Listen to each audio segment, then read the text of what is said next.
Elles arrivent enfin. Ouais, faut pas les retourner, les secouer ni rien. À l'intérieur de ces boîtes, les précieuses doses du vaccin AstraZeneca. Je pense qu'on n'est pas les seuls à les attendre.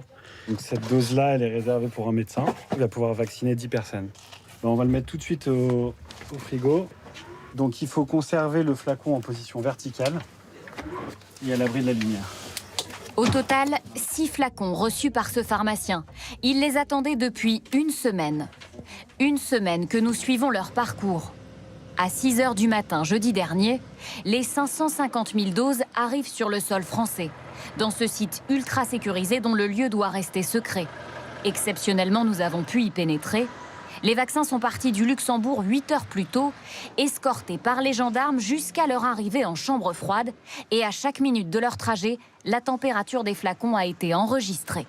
C'est ce qui nous confirmera si le camion a bien transporté, le transport est bien entre 2 et 8 degrés.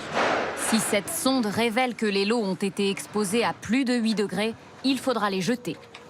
Le transport est conforme, les produits sont conformes en température.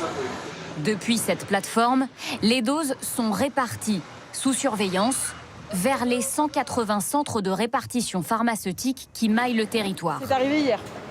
Voilà, ils ont été mis au froid, sous clé. Ça arrive en carton.